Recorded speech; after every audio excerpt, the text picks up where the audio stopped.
Ya lo puse. Bueno, nos quedamos sentados, por favor. Hey, le quiero dar las gracias a todos por venir el día de hoy. No pensé que iba a venir tanta gente, la verdad. Son dos tandas, es genial. Parece genial que estén interesados por aprender, pese a que esto no sea obligatorio, y que quieran aprender nuevos conocimientos, que vengan a la facultad todos los días a partir de ahora. Súper genial. Los PP1, bien. ¿Quién es PP3 aquí? Buenísimo. ¿Qué tal semiología? ¿Se explicaron fino historia clínica? Bueno, vamos a reforzar hoy un poquito de historia clínica, de eso es lo que vamos a hablar el día de hoy. Aquí en esta imagen pueden ver mi equipo de trabajo, el Gio, que me invitó hoy a dar esta charla, súper fino, primera vez que hago esto, estoy un poquito nervioso, pero bueno, vamos a darle. Vamos a hablar de la historia clínica, no me presenté, mi nombre es César Ramírez, y vamos a hablar sobre las generalidades de historia clínica y cómo hacer un correcto llenado de la historia clínica. Bien, primero debemos saber el concepto de la historia clínica. Y la historia clínica es un documento médico legal que debe estar ordenado, que debe ser claro, preciso y detallado, donde están todos los datos referentes a un enfermo, ¿ok? Donde van a estar los datos personales, familiares, actuales y pasados que tuvieron anteriormente, ¿ok? Que sirven para dar un juicio definitivo o dar un diagnóstico definitivo. Este personaje que ven acá es Hipócrates, el creador de la historia clínica, creó las primeras historias clínicas de la historia de la humanidad. ¿Qué pasó? ¿La luz? ¿Ven bien o apago la luz? Así que, bueno, Hipócrates, las primeras 42 historias clínicas de la historia de la humanidad. Y a partir de esas 42 historias clínicas, se fue actualizando el formato hasta llegar a la historia clínica que conocemos actualmente. Bien, la historia clínica tiene 4 funciones. La primera y principal es asistencial, en el cual el paciente nos va a dar el motivo de consulta, nos va a decir los síntomas y signos que tiene para poder nosotros solucionar cualquier enfermedad que posea. Administrativa, que es muy importante porque vamos a hacer la recolección de datos. ¿Por qué es importante la parte administrativa? Por el hecho de que nosotros tenemos que hacerle seguimiento a cada uno de nuestros pacientes. Y por eso debemos archivar cada una de nuestras historias. En este caso, las almacena la universidad. Y vamos a tener todos los datos personales del paciente, como su número de teléfono, que para mí es lo más importante para hacerle seguimiento al paciente. Como por ejemplo, si nosotros le tomamos una impresión a un paciente para posteriormente hacerle una prótesis, a veces los pacientes le hacemos el modelo de estudio y se pierden y no sabemos qué pasó con el paciente. Una llamadita, lo llamamos, hey, ¿qué pasó? Ya te tenemos esto listo, no te pierdas, ya te vamos a hacer la prótesis. O una extracción, que realizamos una extracción y a la semana siguiente queremos ver cómo va la cicatrización para ver si queda una espícula o cualquier cuerpo extraño o lo que sea, para revisar que todo esté bien, básicamente. Y es bueno comunicarse con el paciente porque un paciente rehabilitado, tener un paciente rehabilitado habla muy bien de nosotros. ¿Ok? En docencia e investigación es muy importante que llenemos con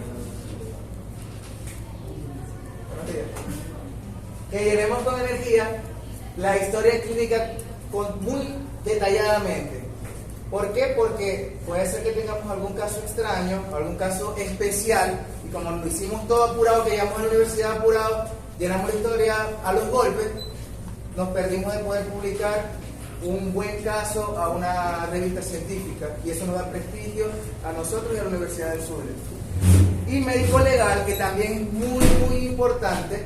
Hay una parte de la historia clínica en la cual hay un consentimiento informado, en la cual después de que el paciente nos da todos sus datos, nosotros le pedimos su autógrafo, le decimos firma acá, y él va a firmar y va a colocar su cédula.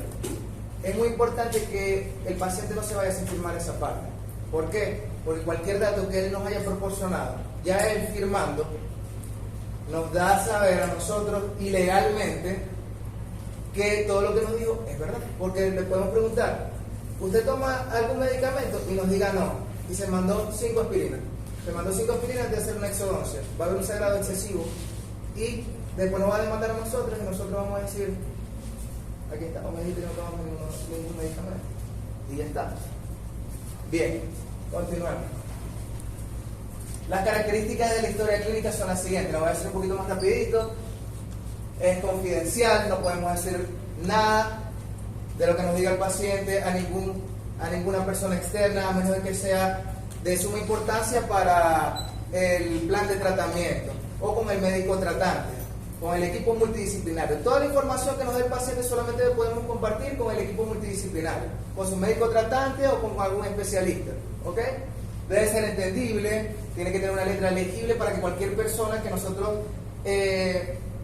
le recomendemos la historia la pueda entender. Es obligatoria, no podemos tratar a ningún paciente sin llenar la historia clínica. Es mejor para nosotros porque podemos llegar a un diagnóstico definitivo. La disponibilidad del acceso tiene que ser rápido. La historia clínica, aquí tenemos administración que nos va a dar la historia de una vez. Cuando ustedes tengan su clínica, yo les recomiendo que las tengan electrónicas para que no se les pierda nada, tengan una base de datos y puedan buscar su historia por el nombre o la cédula fácilmente. Debe ser coherente y unida, no pueden tener la historia una parte de un lado y otra del otro. Los exámenes complementarios van grapados, las hojas anexas van grapadas ahí, todo va junto. Si tienen la radiografía, también va ahí, ¿ok? Listo, pasa la otra. Ok, esto es muy importante. Cuando el paciente llega a nosotros, el paciente tiene temor, el paciente tiene miedo, tiene ansiedad. Nosotros estamos apurados y cuando vamos a guardia pasa de todo. El sillón no tiene agua, no hay luz, era locura, llegamos corriendo, estaba lloviendo y pasó un carro y nos llenó de agua, pisó un charco.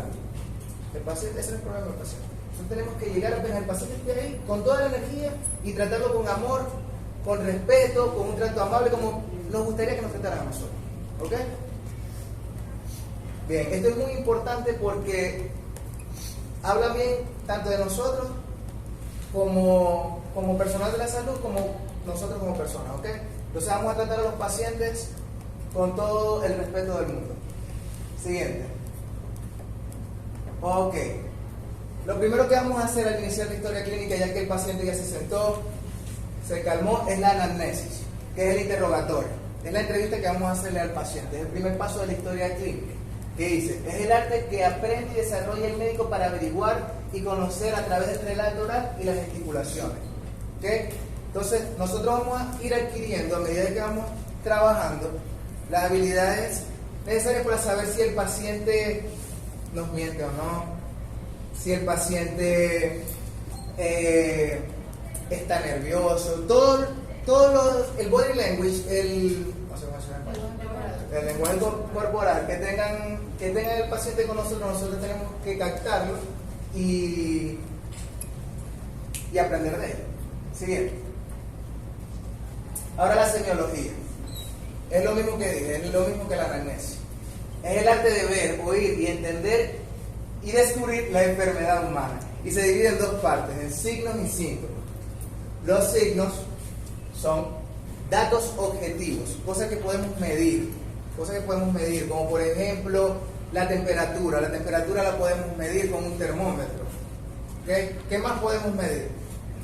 La presión arterial. Exactamente. La presión arterial la podemos medir con un tensiómetro y un estetoscopio. Y los síntomas son datos subjetivos, es lo que el paciente siente, como por ejemplo el dolor. La mayoría de los pacientes que van a acudir a nuestra consulta aquí en la facultad, por estadística, es por dolor. Cada vez que llega un paciente, lo más probable es que tenga una dolencia, y es un dato subjetivo. ¿Lo podemos medir? Sí, pero subjetivamente. ¿Ok? Siguiente, por favor. La semiología del dolor. La vamos a representar, ya que es lo que vemos más, la vamos a indagar de la siguiente manera, con esta mnemotecnia que se llama Alicia, el cual te dice la aparición, la localización del dolor. Estamos hablando del dolor. La localización, la intensidad, la concomitancia, o sea, si está acompañado de otro factor externo, por ejemplo, si está acompañado el dolor asociado a la masticación, a la temperatura, Estamos hablando, por ejemplo, de una carie dental. La irradiación, por ejemplo, si tenemos un dolor que llega, lo que va a decir, me llega hasta el cerebro, me llega hasta el área del temporal. Todo eso tenemos que ver en la irradiación. Y por último, los atenuantes. Los atenuantes es lo que toma el paciente para aliviar ese dolor. ¿Cómo podemos medir la intensidad del dolor? Con la siguiente tabla que se ve borrosa aquí. Mi favorita es preguntarle al paciente, del 1 al 10, ¿cuánto te duele? Y él te va a decir, me duele un 7. Bien, vamos a usar anestésico local porque esa carie está bastante profunda. No queremos que el paciente sufra, utilizamos anestésico local. ¿Me duele un 3? Ok, vamos a darle con la turbina porque el paciente no siente un dolor intenso en el cual se vaya a sentir incómodo. Bien, la otra forma de medir el dolor es con la expresión facial del paciente. Esto lo vamos a ver a medida del tiempo. No nos enfoquemos completamente en la boca, sino que observemos toda la cara del paciente. Si el paciente está arrugando la cara, también los movimientos que hace, tenemos que estar pendientes de eso, porque a veces creemos, no, este ya está anestesiado. No, si vemos que el paciente muestra dolor, hace gestos, porque a veces el paciente también le tiene miedo a la aguja, y dice, espero que me duele aquí, me inyecto otra vez. No, reforzamos un poquito la anestesia y tratamos al paciente para que él esté tranquilo. Si el paciente siente mucho dolor, puede que se le eleve la presión arterial y eso está mal. Siguiente. Ahora vengan lo bueno, la estructura de la historia clínica. Aparte rápido. Lo vamos a hacer con la historia clínica de la Universidad de Zulia, obviamente, porque estudiamos aquí. ¿Okay? Primero van a ir los datos personales, ya hablamos de los datos personales, que lo más importante es el número telefónico, también está el sexo. Es importante el sexo porque hay patologías que dan más en el sexo masculino que en el sexo femenino y viceversa. La raza, la edad es importante para saber si vamos a dar algún fármaco. Es importante saber la edad para no pasarnos de la dosis. Y también con el anestésico local. Están los datos socioeconómicos que son muy importantes para el plan de tratamiento. ¿Por qué? Porque un paciente de bajos recursos no va a poder pagar un implante, por ejemplo. ¿Okay? Tenemos que darle la opción más ideal para el paciente y no asustarlo, porque le podemos prometer que le vamos a hacer un implante, por ejemplo, un implante, perfecto, vamos a hacer un implante, todo va a salir bien, a lo que le decimos el precio vale $600. ¿Va a decir lo que doctor está bien? Y dice, bueno, le podemos decir que se haga una prótesis removible de acrílico de una sola pieza, por ejemplo, perdí un incisivo, de una sola pieza que le puede salir en un costo de $20, $40, como mucho. Entonces el paciente va a tener su cambio estético y le dimos la mejor opción y se siente feliz con nosotros y nos va a recomendar más pacientes, que es lo importante, ¿ok? Siguiente. El motivo de consulta. El motivo de consulta es básicamente lo que el paciente nos dice cuando llega. ¿Okay? El paciente dice, me duele la muela de abajo a la izquierda. Nosotros vamos a poner entre comillas, me duele la muela abajo a la izquierda. Exactamente, textualmente lo que dijo el paciente. Ese es el motivo de la consulta, la razón por la cual viene el paciente a la consulta. Y también está la enfermedad actual, que es una descripción detallada con palabras apropiadas.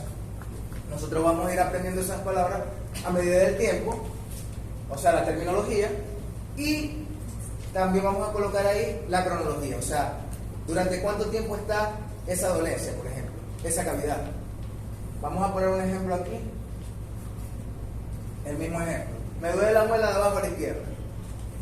Paciente masculino de 24 años de edad acude a consulta por odontalgia provocada por la masticación y cambios térmicos en el sector posterior inferior izquierdo desde hace aproximadamente 15 días. ¿Se ve bonito o no? Se ve elegante.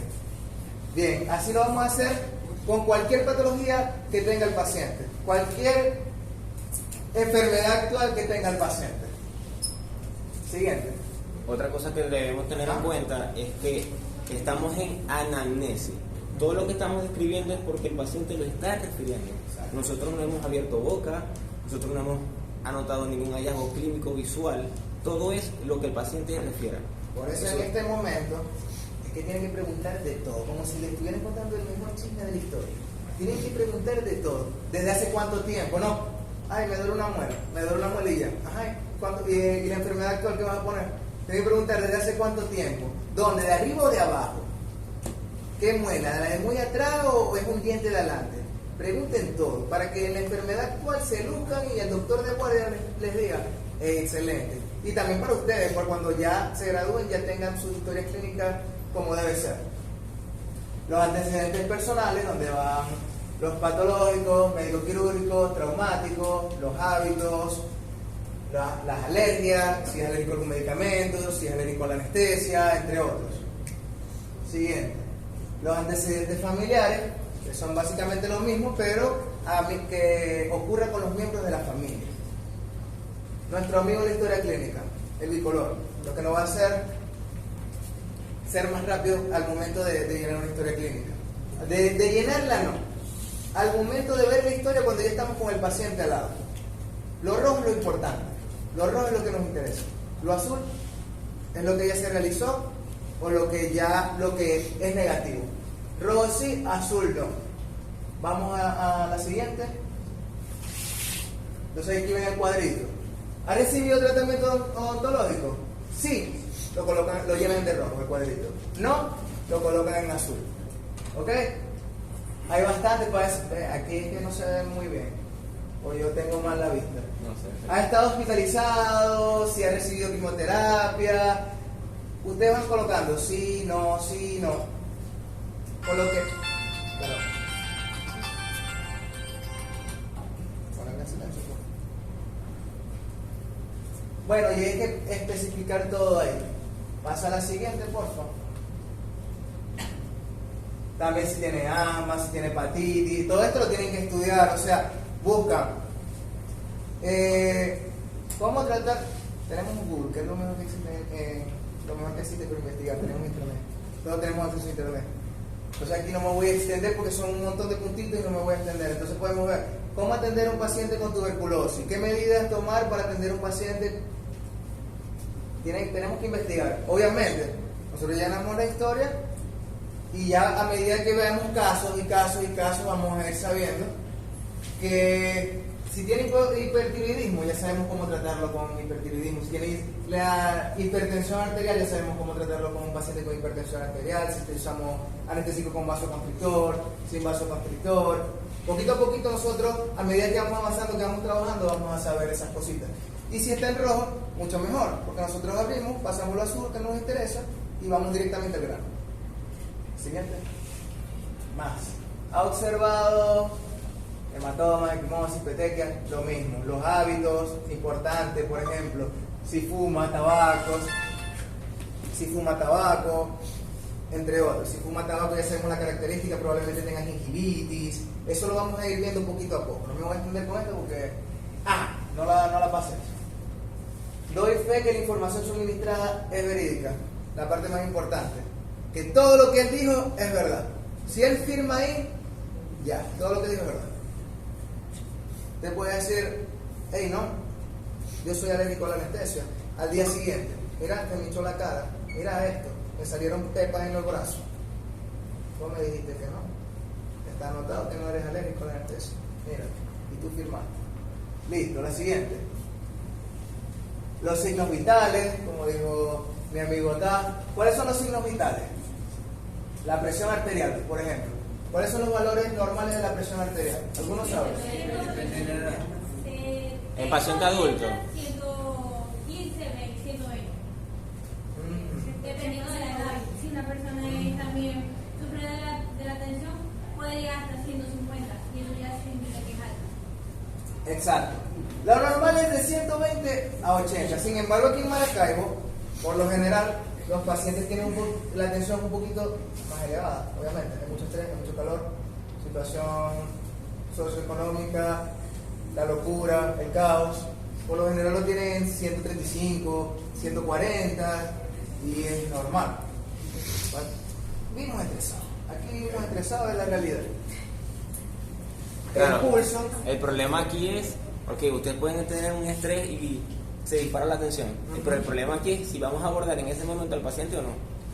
Ahí sí es diferente. Exacto. Él puede tener la tensión alta, ok, lo notamos, Pero podemos preguntarle, pero normalmente cuando tú te ves con tu médico tratante habitual, ¿cuál es tu tensión normal? No, mi doctor siempre que me la toma, casi siempre 120, 80. Ah, bueno, ya sabemos que por hoy tuviste un estrés.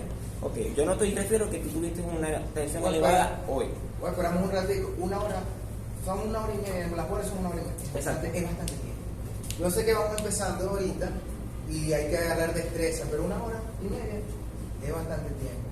Si el paciente usted lo ve nervioso, estresado, hey, vamos a sentarnos un ratito, vamos a hablar. Nos calmamos al paciente un poco, esperamos que se le baje la tensión, después de tomar la presión arterial, si está relajado, o sea, si tiene 120-80, ok, lo atendemos.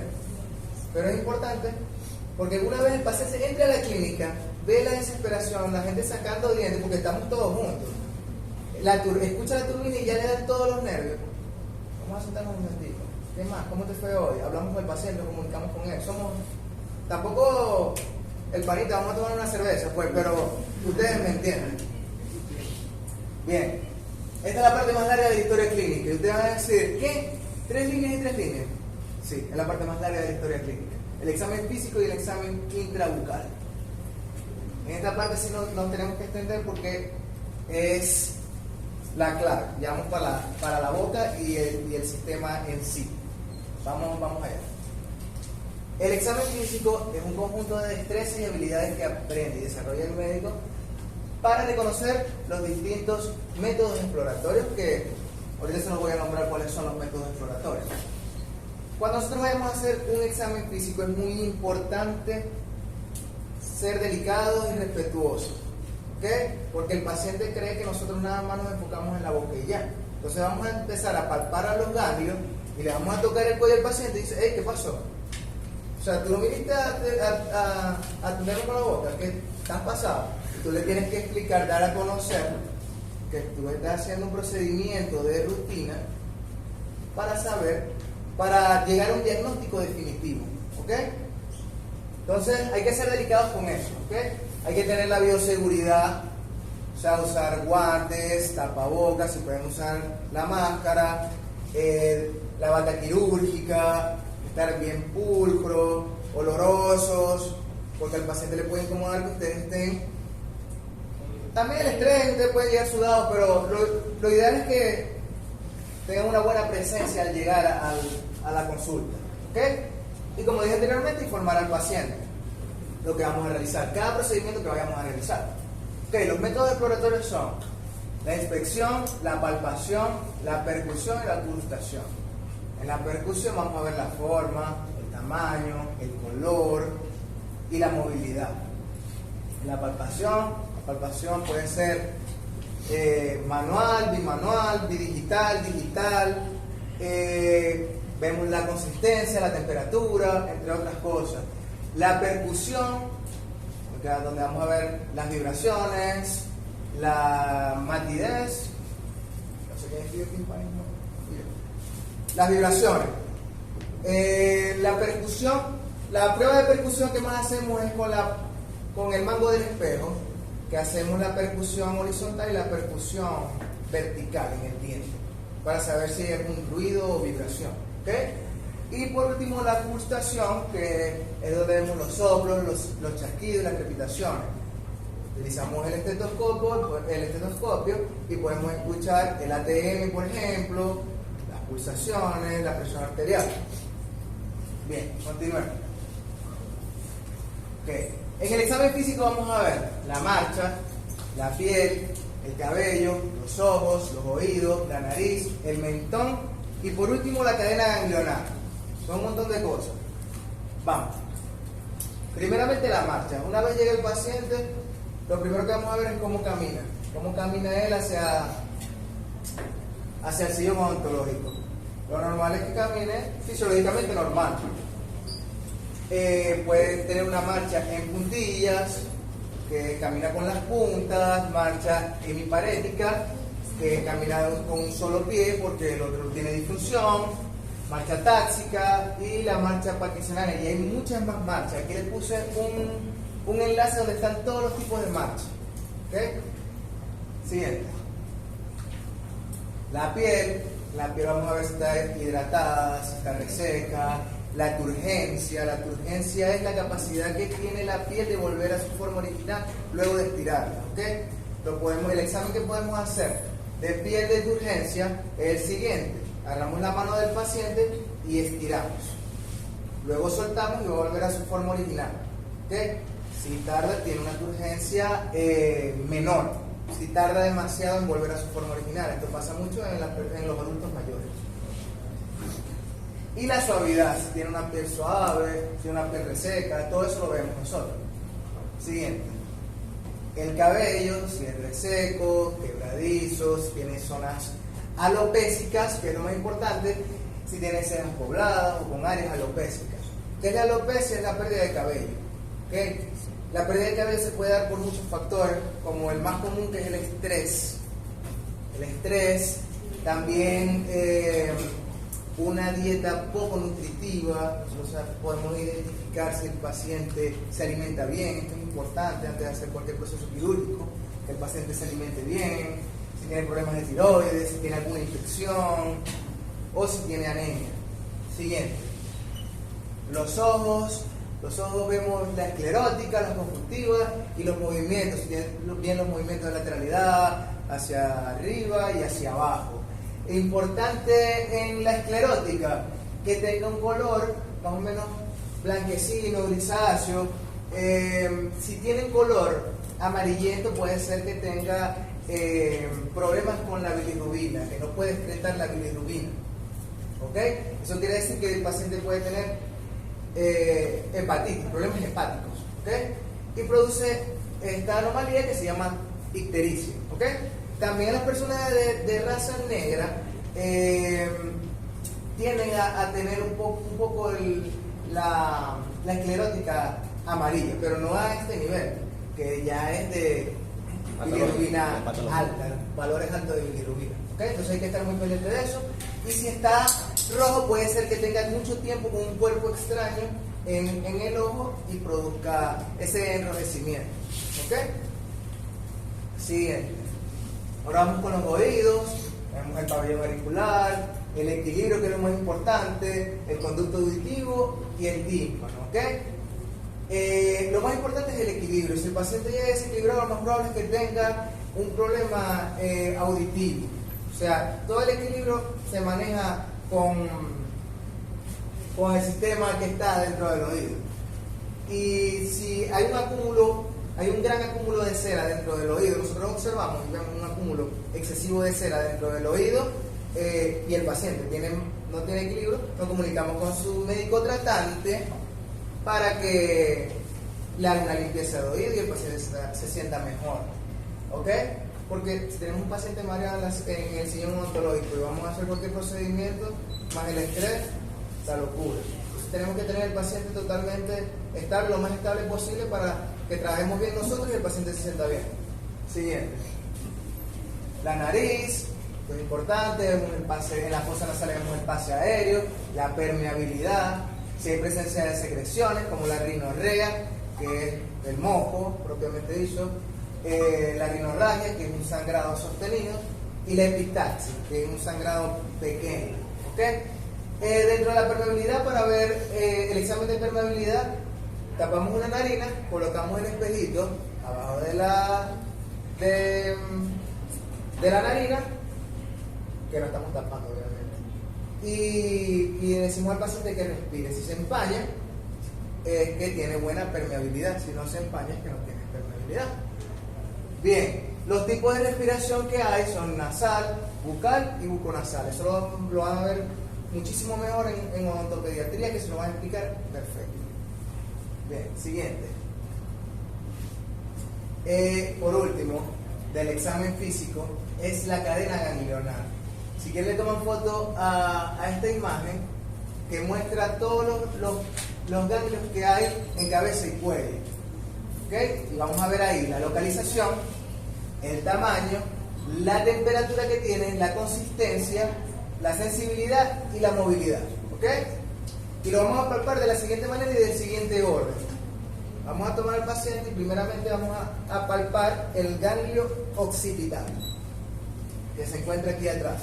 Ganglio occipital, luego los retroauriculares atrás de la oreja, luego los preauriculares, si quieren van conmigo, si quieren se van tocando conmigo, los preauriculares, luego los submandibulares, aquí abajo, submentonianos un poquito más adelante, luego vienen los cervicales, palpamos los cervicales, vemos si hay un aumento de volumen, y por último los supraclaviculares, ¿ok? Eso es todo lo que vamos a palpar, ¿ok? Como les dije, tienen que avisarle al paciente que van a hacer este procedimiento. Bien, también tocamos la yoides para ver si está en un estado normal, ¿ok? Puede haber anomalías que tengan un aumento de temperatura, que sienta dolor a la palpación. Por lo general, los ganglios miden de 1 a 3 milímetros, o sea, son muy imperceptibles. Si nosotros, si hay un aumento de volumen, lo vamos a saber. Lo vamos a saber inmediatamente, porque se siente. Entonces, siempre hagan la palpación de los ganglios, porque hay varias zonas que son de alto riesgo si hay ganglios inflamados. Si hay ganglios inflamados, lo más probable es que haya infección, ¿ok? Entonces, tenemos que diagnosticarlo lo más pronto posible antes de que el paciente sufra. ¿Pasa a la siguiente? Si el paciente refiere, no refiere, si nosotros nos damos cuenta que el paciente presenta una adenopatía, que sería la inflamación de un ganglio, o que presente dolor en un ganglio, eso se describe en la historia. ¿Cómo lo hacen? Escriben primero adenopatía y describen cuál es el ganglio que está inflamado. Ejemplo, adenopatía occipital. O sea, se está inflamado el ganglio occipital y describimos si es de base sésil, si es movible, si presenta dolor a la palpación. O sea, todas las características de ese ganglio se describen. Sean lo más detallados posible. Mientras más detalle, mejor. Mejor. Perfecto. Y si no tienen, ¿qué colocamos? Sin adenopatía. Y ya. Ponemos cadena ganglionar, 2 puntos, sin adenopatías. Y listo. Que es lo más común, sin adenopatías. Bien. Estas son las zonas de peligro que les mencioné. ¿Ok?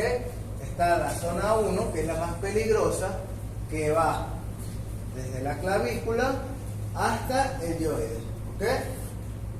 La zona número 2, que es de mediano peligro, que va desde el yoides hasta el arco mandibular, hasta acá. Y la zona 3, que es la de menor peligro, que va desde el arco mandibular hacia arriba. Bueno, eso es todo. Ok. Ya vimos la marcha, la piel, el cabello, los ojos, los oídos, la nariz, el mentón y la cadena ganglionar. ¿Ustedes creen que todo eso cabe aquí en estas 3 líneas? No. ¿Qué vamos a hacer al respecto? Vamos a colocar todo eso en una hojita de Mex y vamos a colocar cada uno de ellos. Vamos a colocar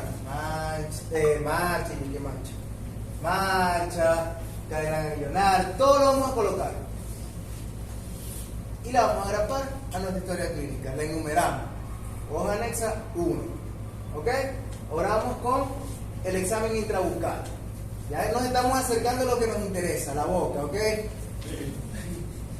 Bien, aquí vamos a ver, vamos a examinar los labios, los carrillos, el trigono retromolar, el paladar duro, el paladar blando, la lengua, el piso de boca, la encía, y ahí coloqué los dientes, porque está dentro de la boca, pero los dientes no los vamos a plasmar aquí, sino en el odontodiagrama, ¿ok? Por eso está ahí en gris. Bien, vamos a empezar con los labios. Vamos a ver el bermellón de los labios, que es rosado y liso. La cara interna de los labios, que es de textura granulada, porque están los gránulos de Fordyce, que son células sebáceas ectópicas que se encuentran en la cara interna de los labios. ¿Ok? Estos son totalmente asintomáticos. En algunas personas se ven más pronunciadas que en otras y pueden demandar estética, pero por lo general, cuando ya están acostumbrados a tener los gránulos de Fordyce ahí, que no hacen nada, no van a sentir dolor ni nada, no va a haber ninguna complicación con esos gránulos de Fordyce. Tiene que tener el color rosado, liso. En las personas de raza negra, como yo, pueden ser un poquito más oscuros, y eso es totalmente normal, un poquito más violáceos los labios. Continuamos. Los carrillos, en el cual dentro de los carrillos, la mucosa de los carrillos, mejor dicho, es suave, lisa, de color rosa y húmeda. ¿Okay? En el medio de los carrillos, justo donde se da la oclusión, casi una gran cantidad de personas tienen una línea blanquecina ahí, que se llama línea alba, ¿ok? Si la línea alba está ahí y el paciente no presenta ningún tipo de molestia ahí, no pasa nada. Sin embargo, a veces puede estar muy pronunciada y el paciente con la masticación se puede lastimar ahí, puede provocar una lesión blanca, una lesión mayor con el tiempo. ¿Okay? Entonces hay que estar muy pendiente de examinar los carrillos, examinar todo. ¿Okay? Si él le dio al diente, nosotros tenemos que examinar todo. Siguiente, el trígono retromolar, que es la misma mucosa.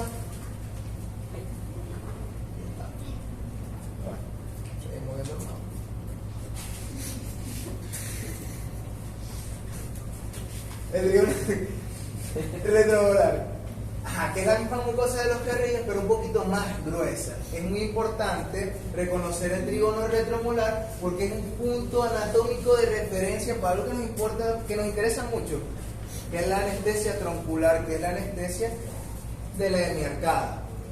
Puede ser la hemiarcada derecha o la hemiarcada izquierda, dependiendo de dónde vamos a anestesiar. ¿Okay? Pero no estamos hablando de técnica anestésica, estamos hablando de historia clínica. Es un poquito más grueso y bueno, ahí lo ven, punto anatómico 1 centímetro por arriba del último molar y ahí completito, un tiro al piso. No tengan miedo con la anestesia troncular, que les va a ir bien, se la van a comer. Ahora el paladar, está el paladar duro y el paladar blando, ¿ok? El paladar duro está más anterior, el paladar blando más a posterior. El paladar duro es blanquecino con las arrugas transversas y justo aquí está la papila incisiva, ¿ok? La papila interincisiva también le dicen, que es una zona más blanda. No podemos anestesiar ahí porque le va a doler muchísimo al paciente, ¿ok? No anestesiamos la papila interincisiva. Conserva. Y el paladar blando es rosado y liso, está en el área posterior, ¿ok? Aquí en esta imagen podemos observar una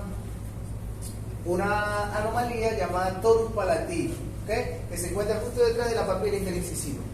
¿Okay? Se remueve quirúrgicamente si el paciente lo demanda por estética o prótesis. Sin embargo, en la actualidad se están haciendo prótesis que se pueden utilizar con torus palatino, ¿okay? Pero si el paciente le dice, quítame eso, lo removemos quirúrgicamente, nos comunicamos con el cirujano bucal, o si nosotros tenemos la audacia y los conocimientos, podemos hacerlo nosotros mismos también con un equipo. Bien, siguiente. La lengua. En la lengua vamos a ver el tamaño, la simetría, el color, debe ser rosado, y la capacidad de movimiento de lateralidad y elevación. Siempre se me olvida de elevación, yo digo para arriba. Y de elevación, ¿ok? Hay un montón de patologías con respecto con la lengua. Una de ellas es la macroglosia, que es la lengua extremadamente grande, y la lengua pilosa o lengua velluda, que son células epiteliales muertas que están en las papilas de la lengua. Se ve horrible, ¿verdad? Es un caso muy poco común, yo nunca he visto uno, pero existe. Siguiente. ¿Qué otra conocen ustedes? ¿Otra patología en lengua? La lengua cerrada. Fisurada, muy bien. El piso de boca. El piso de boca tenemos que ver si hay un aumento de volumen, se palpa digitalmente, vemos ahí el frenillo lingual, que aquí está otra anomalía de la lengua, que es la lengua anquilosada, que es básicamente la lengua adosada al frenillo lingual. Entonces se remueve quirúrgicamente, se corta y listo. Aquí en esta imagen podemos ver un torus lingual, que es como un torus palatino, pero en el piso de boca. Listo. El piso de boca no vemos mucho. Aquí es donde se ve más. Las encías, que vemos el color, que son punteadas, con el aspecto de concha de naranja, la sensibilidad, que es limitada al dolor, la temperatura y la presión. Si el paciente siente más hipersensibilidad al dolor, a la temperatura o la presión, puede ser que su encía esté inflamada. ¿Eso se llama? ¿Encía inflamada cómo se llama? Ok, cuando avanza más, ¿cómo se llama? No, no, experto. La encía tiene varios tipos, hay varios tipos de encía. La encía interproximal, que está entre diente y diente, la encía marginal o encía libre, que es el bordecito de ese que sobresale, la encía adherida, que es el restante, que está por encima de la encía marginal, y la mucosa, que tiene, por lo general tiene otra tonalidad. ¿Ok? Como les dije con los labios, las encías pueden ser rosadas, pueden ser violáceas, hay gente blanca que tiene encías violáceas, hay gente negra que tiene encías violáceas y viceversa. ¿Ok? No es patológico, es completamente normal. ¿Ok? Seguimos. Vemos los signos vitales, ya vimos el examen físico, el examen intrabucal, vimos los labios, vimos los carrillos, vimos el trígono retromolar, paladar duro, paladar blando, la lengua, el piso de boca, la encía. Vimos todo. Nos falta lo que más nos gusta. Los dientes, ¿verdad? Esto cabe aquí en estas tres líneas. Imposible. ¿Qué vamos a hacer? Hoja anexa. Hacemos hoja anexa, colocamos ahí, hoja anexa 1, hoja anexa 2 aquí. Hacemos nuestra hoja anexa y la grabamos atrás. Listo. A menos de que tengan letra microscópica y lo pueden escribir todo ahí. Pero yo no he podido. Vamos. La siguiente. Lo que querían ver. El odontodiagrama. La parte que nos vamos a enfrascar más porque es lo más limpio. Bueno, ¿quién sabe el odontodiagrama? ¿Alguien? Bueno, el odontodiagrama lo vamos a dividir en 4 partes o 4 cuadrantes. Cuadrante 1, que es superior derecho, cuadrante 2, superior izquierdo, cuadrante 3, inferior izquierdo y cuadrante 4, inferior derecho. ¿Quedó claro? Los 4 cuadrantes en este sentido, un asa invertido. ¿Ok? Bien, ya que sabemos los 4 cuadrantes, ahora vamos a ver qué más hay ahí. Okay, vamos a ver las caras vestibulares, que son estas que están aquí, estas que están aquí abajo también, las caras vestibulares, las caras oclusales. Buenos días, ¿cómo están? Doctor. ¿Cómo llenar correctamente la historia clínica? Llenado de historia clínica. ¿Y al docente?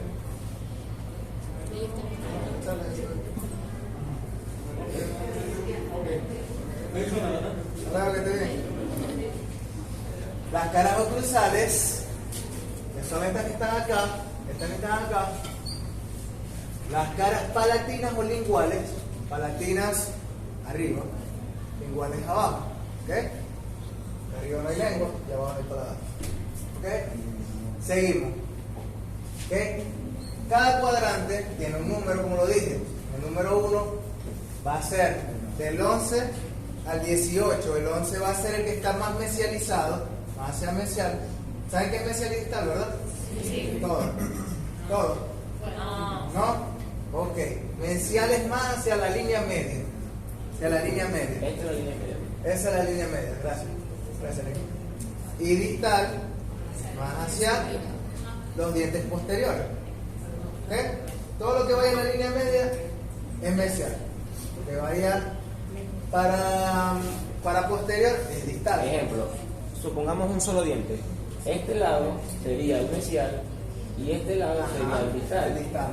Y así sucesivamente con todos los Con dientes. todos los dientes. Ejemplo, este sería el mesial y este sería el distal. El distal. Correcto. ¿Ok? Mesial y distal. ¿Ok? Vestibular, palatino. Bien. Ok. Todos los dientes tienen un número. Todos los dientes los vamos a enumerar. ¿Ok? De la siguiente manera. Estamos en el cuadrante 1 del 11 al 18. ¿Ok? Siendo el 11 los incisivos. ¿Ok? Los incisivos centrales, el 12 incisivo lateral, el 13 el canino, el 14 el primer premolar, el 15 el segundo premolar, el 16 el primer molar, el 17 el segundo molar y el 18 el tercer molar o cordal. ¿Alguna duda con esto?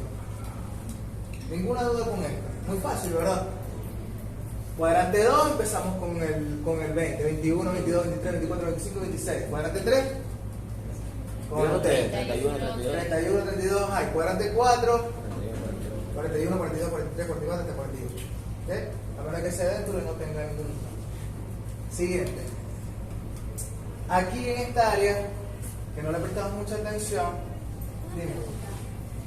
Por lo menos, cuando hay que llenar la historia de niños y el niño tiene elección mixta, ¿cómo se hace en ese caso? En ese caso, es otro. Ese es de adulto. Este es de adulto. Este es de adulto. Este es el diagrama de adulto.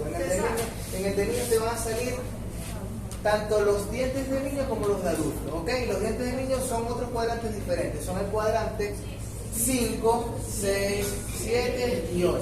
Entonces tú vas a ir dependiendo de qué diente sea. Por si lo quieren ver. Ah, ok. Lo Si pueden quieres lo vas pasar. pasando para que lo vean. Yo lo quiero ver. Ahora no mirarlo. Bueno, en el de niños es distinto. Es básicamente el mismo patrón. 5, 6, 7 y 8. La diferencia es que en lugar de 8 dientes por cuadrante van a ser 5 dientes por cuadrante. Porque los niños solamente tenemos 20 dientes. En cambio los adultos tenemos 30 dientes. Bien. Aquí, ¿quedó claro? Perfecto. Aquí, en esta área vamos a ver una G y una P. Para determinar la gingivitis y la periodontitis, que ya la mencionamos previamente. ¿Cómo nosotros vamos a ver? ¿Qué vamos a colocar ahí?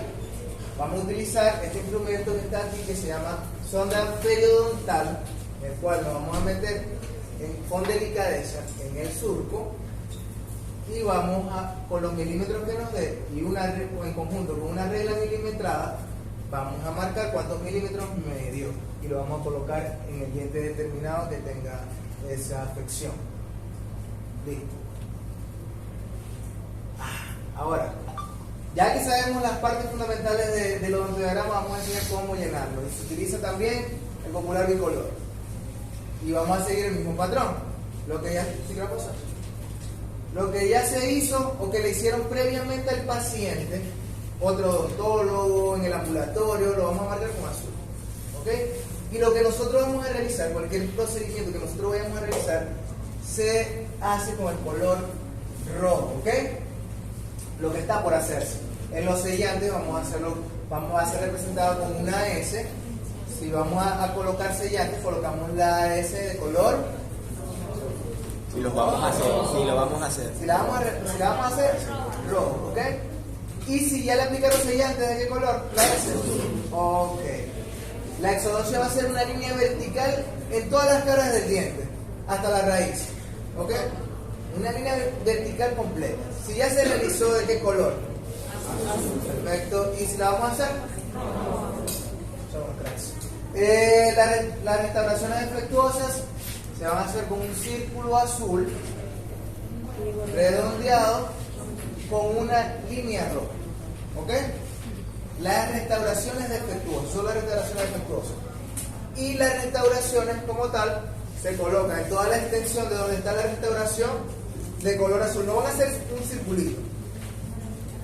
Exactamente con la forma que tiene la caries o la restauración van a hacer con el color. ¿Ok? Lo van a dibujar prácticamente. Van a dibujar la cavidad o la restauración que se hizo. ¿Ok? Bien. Ahora vamos con los ejemplos. Los ejemplos. Les voy a ir preguntando. ¿Qué es esto? 107, perfecto. ¿Qué es esto?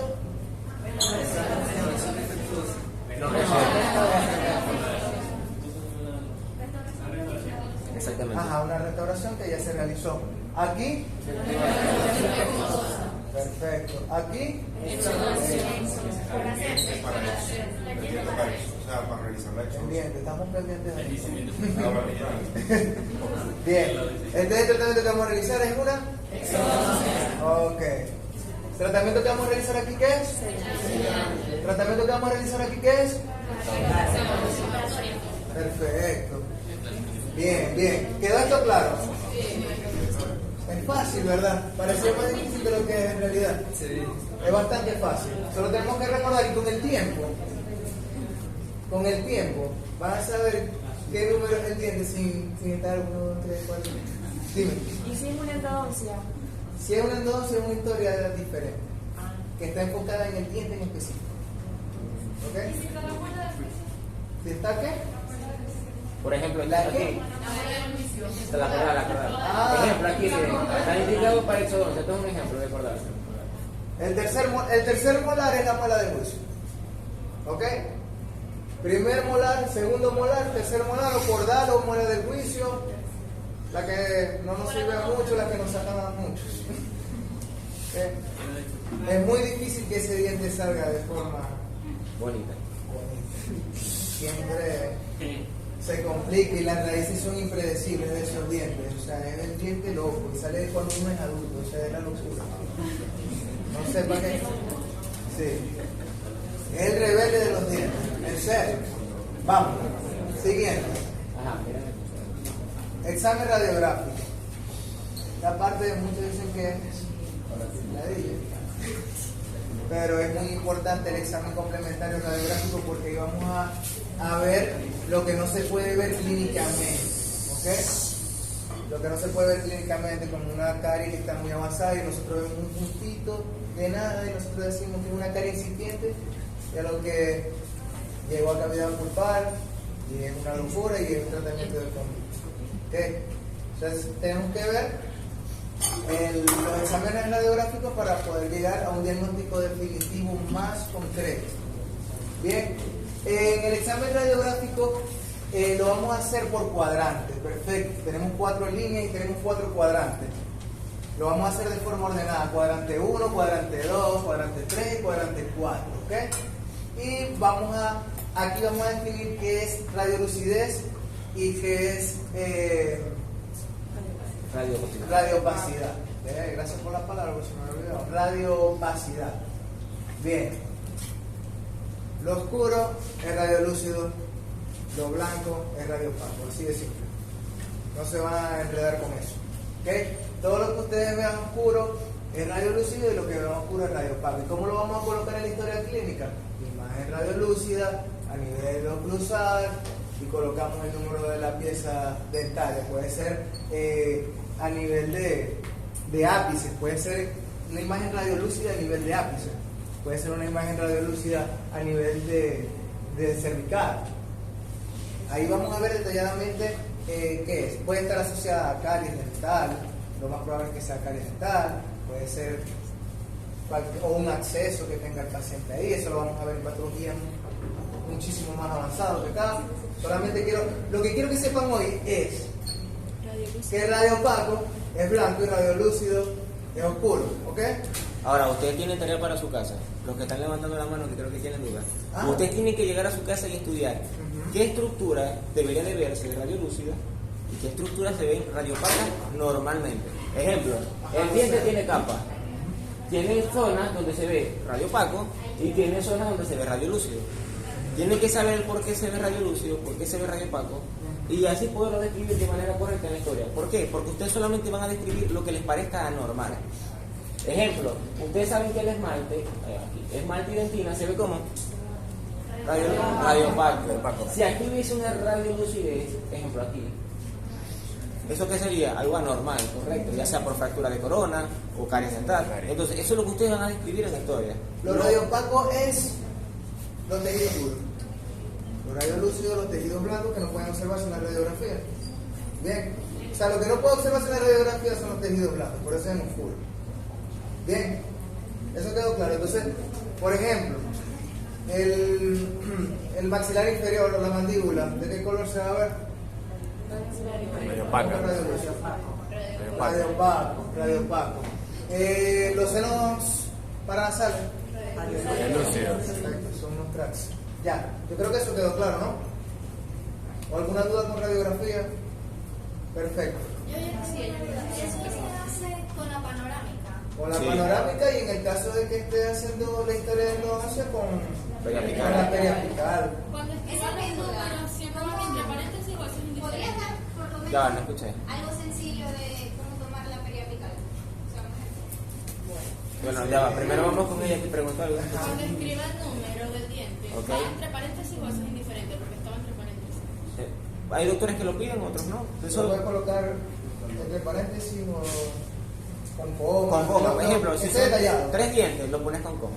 O sea, 61, 41, 42, 43. Y te pones un coma. Como, Ya. exactamente. Ajá, ahora sí la tuya. ¿Cómo es que? Bien. Si podríamos explicar algo sencillo de cómo tomar la periódica, porque en realidad es la duda que todos nos. Bueno, eso sería una clase. Sería una clase Eso sería una clase solamente para De eso. verdad que sí, porque así explicarlo por encimita es muy difícil. Bueno, el próximo Colocamos taller la de plaquita, periódica. vamos a un ejemplo del superior, colocamos la plaquita, angulamos el rayo, ¿ok? Nos alejamos, es lo más básico. Apretamos el botón y nos sale la plaquita.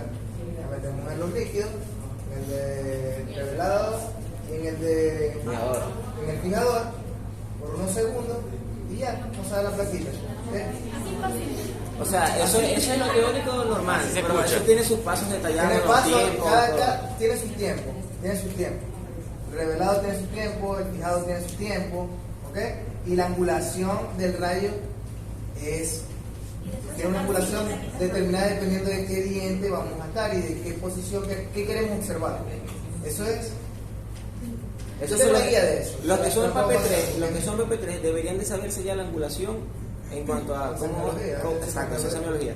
La angulación en cada diente para que salga bien, porque ¿qué pasa? Si utilizan una angulación Puede salir elongada. mal, puede salir elongada, perdón, o corta. O sea, se reduce el diente y no es el tamaño normal que él tiene, y eso hace que dificulte un diagnóstico. O vamos a Entonces, punto salud y no me van a hacer nada. pero lo ideal es que ustedes aprendan a hacerlo de manera correcta.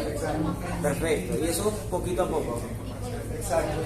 Bien, ahora los modelos de estudio y oclusión. Esto, les voy a ser sincero, esto no es un requisito que van a hacer muchos. En prótesis quizás no, en prótesis sí van a necesitar un modelo de estudio. Se hace una impresión con alginato, ya muchos de ustedes lo hicieron. Es una impresión de la boca que se hace con unas cubetas, a los que no, con unas cubetas se colocan en la boca, primero superior, después inferior, y después se vacían en yeso y se crea el modelo de estudio como pueden ver aquí. El modelo de estudio, y ahí podemos estudiar la oclusión, nos puede servir para hacer una prótesis, nos puede servir para hacer un implante, para muchas cosas, para estudiar, nos puede servir también para realizar un trabajo de investigación, nos puede servir también el modelo de estudio para evaluar un caso en un paciente que no puede estar mucho tiempo con nosotros en el sillón odontológico. Le tomamos la impresión y lo evaluamos en casa, ¿ok? Como un paciente, un adulto mayor que esté en condiciones de hospitalaria, ese tipo de casos. Pero por lo general, los pacientes que vamos a atender nosotros en tercer año no nos van a pedir modelo de estudio, ¿ok? Vamos a hacer zoonoses simples, restauraciones, profilaxis, artrectomía, tratamientos básicos, ¿ok? Pues es lo que vamos a hacer en nuestro día a día, ¿ok? La prueba de vitalidad pulpar, solo si se considera necesario, lo dice la misma historia clínica, para si nosotros tenemos la duda de que algún diente tiene los signos y síntomas para hacer un tratamiento de conducto, nosotros hacemos las pruebas pertinentes, que son la prueba del frío, la prueba del calor, la prueba mecánica, la percusión vertical y horizontal, que se las mencioné previamente, que se hace con el mango del espejo, y la prueba eléctrica. Y por último, los exámenes complementarios, que son los exámenes que pedimos al paciente, como la hematología completa, para saber cómo está el paciente, el BDRL, el HIV. Los que más pedimos son la hematología completa, la glicemia y los tiempos de coagulación. Son el TP y el TPT. Lo pueden anotar ahí para que investiguen, para que funcione. ¿Okay? ¿Y cuánto es el tiempo de Pregunta en guardia, cada vez que van a llevar un paciente. ¿Por qué esto? ¿Por qué Cuando aquello? van a hacer una exodoncia es muy importante tener estos datos, ¿ok? Los tiempos de coagulación, ¿ok? Y tomar la atención. Ok, siguiente. Ok. Ahora viene el diagnóstico y la etiología. El diagnóstico, después de todos los datos que recopilamos anteriormente, vamos a llegar a un diagnóstico definitivo, ¿ok? Y el diagnóstico definitivo por lo general es, ¿cuál es el diagnóstico definitivo más popular? Eso. Diagnóstico, eso es un tratamiento, un diagnóstico de una enfermedad. Exacto, caries dental.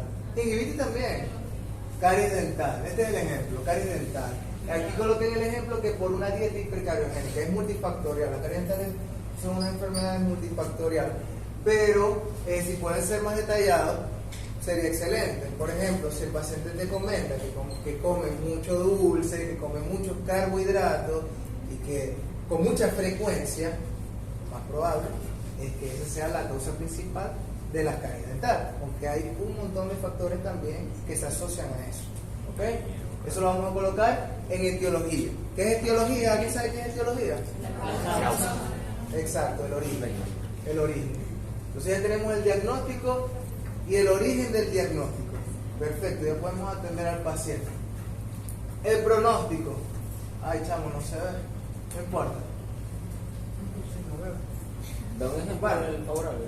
El pronóstico es lo que nosotros, después de recolectar todos estos datos, asumimos que va a ser el resultado final de nuestra rehabilitación. Puede ser un pronóstico favorable o desfavorable. Lo ideal es que sea un pronóstico favorable, ¿ok? Pero hay muchos casos en los que desafortunadamente el pronóstico es desfavorable y se nos va de nuestras manos. Como por ejemplo, si el paciente tiene cáncer de boca, tiene cáncer de la lengua y ya está muy avanzado y tiene metástasis, o sea que se extendió, lo más probable es que el pronóstico sea desfavorable. ¿Okay? Si el paciente tiene una carie incipiente, el pronóstico es una carie pequeña, el pronóstico es favorable. ¿Por qué? Nosotros colocamos favorable después de realizar la obturación de la cavidad y explicarle las técnicas de cepillado al paciente, se puede determinar que el paciente ya no va a sufrir ninguna anomalía. ¿Okay? Eso ya es que el paciente, ese es el mejor pronóstico. ¿Okay? Por ejemplo, un pronóstico desfavorable, otro pronóstico desfavorable, que puede ser por culpa de nosotros, es no elegir bien el paciente para algún tipo de procedimiento. Por ejemplo, nosotros no podemos poner un implante en un paciente que es fumador. ¿Por qué? Porque la cicatrización ahí no se va a dar de forma adecuada. ¿Ok? Bien. El plan educativo. Este es un copy y pega que yo siempre hago en el plan educativo.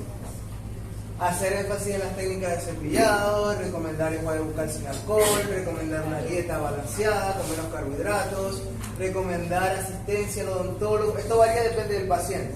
Al menos 2 veces por año.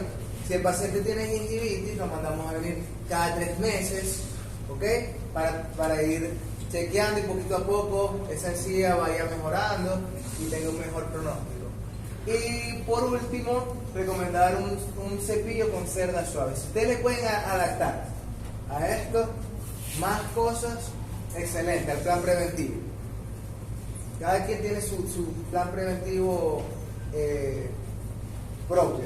Por ejemplo, el uso del hilo dental. El uso del hilo dental, hay muchos planes preventivos.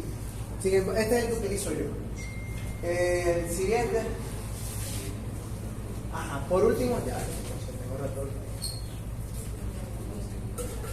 el plan de tratamiento que se hace por cuadrantes, ¿ok? Y lo vamos a colocar en números romanos. Por lo general trabajamos cuadrante 1 y 4 juntos, que es el lado derecho, y cuadrante 2 y 3 juntos, que es el lado izquierdo, ¿ok? Para que el paciente pueda comer del otro lado.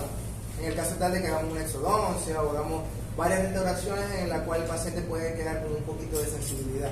Entonces es bueno trabajar de un lado en específico. Sin embargo, aquí pueden ver en el ejemplo que dice cuadrante 1, 2, 3 y 4. Tartrectomía y profilaxis. Ese es el primer tratamiento que vamos a hacer en todos nuestros pacientes. La limpieza. Tartrectomía y profilaxis. La tartrectomía es la eliminación del tártaro dental, también conocido como cálculo dental. ¿Okay? Que lo hacemos con raspadoras y curetas. Y la profilaxis que la hacemos con el micromotor. Bueno, también podemos hacerla con un escáner. Y la profilaxis que la hacemos con un micromotor, pasta profiláctica y un cepillito. ¿Ok? Hacemos la profilaxis y el paciente ya tiene su primer tratamiento. Lo ideal es que cuando ustedes arranquen con la guardia ya tengan la historia casi llena. O sea, hablen con el paciente. Si tienen un paciente que van a traer a consulta, tráiganlo ya con la historia casi llena. Ya tienen los conocimientos. Tráiganlo con la historia casi llena y de una vez llegan a trabajar. Le hacen la traqueotomía y profilaxis y ya después arrancan con los otros tratamientos. Muévanse rápido que no sabemos cuántas guardias vamos a tener. ¿Ok? Entonces, entre más rápido damos los tratamientos, mejor. Para que después no estemos apurados. Entonces, no se llena, o sea, la guardia completa. Se puede llenar. Sí, hay una guardia de diagnóstico y también con el docente tú puedes llenar la historia, pero por lo menos datos socioeconómicos, que si los datos, la primera parte. Y la pueden. El anamnesis Exacto. también. El examen los intrabucal, papeles. sí, en el sillón, obviamente. Exactamente, el examen intraoral y examen físico, eso sí con el docente. Pero, o sea, la primera parte, si la ponen en la Pero los historia. datos personales, o sea, lo que puede adelantarse, adelanta. Lo que puedas adelantar, lo adelanta. Y el poco de preguntas que les dije al principio, los datos personales y los datos familiares, pregunten eso antes. Por lo menos lleguen hasta la y van firma. a perder media hora preguntando eso. Es que se puede perder una guardia completa llenando la historia completa. Ajá, van a Y perder se una- va a llegar a hacer de una vez la profilaxis. Exacto, si adelanta Claro, y van mejor. Cuadrante, aquí, después pueden poner cuadrante 2 y 3 o cuadrante 1 y 4 y lo que van a hacer, por ejemplo, aquí exodoncia del 26, cuadrante número 2. Aquí, cuadrante 4, operatoria del 46 y 47. ¿Ok? Colocamos la sesión y el costo del tratamiento. El costo del tratamiento, eso sí tendrían que preguntárselo al doctor, dependiendo de cómo esté el baremo pero es un estimado, ¿verdad? Nosotros no cobramos nada. No cobramos nada. Pero ahí se pone un estimado de lo que cuesta. Casi nadie llena esta parte, realmente. ¿Ok? Siguiente. Aquello que se usa se desarrolla, lo que no se usa se desperdicia. Este es el mismo Hipócrates. Los conocimientos que tienen, aprovechenlos. Intenten llenar la historia clínica como debe ser, con los golpes. Es muy importante que lo hagan. Y bueno, espero que hayan disfrutado. Pasar al siguiente diapositivo. Ahora se ustedes por venir. Y así está. La siguiente diapositiva, vamos a tener un resultado con una entrada a mí. Por favor.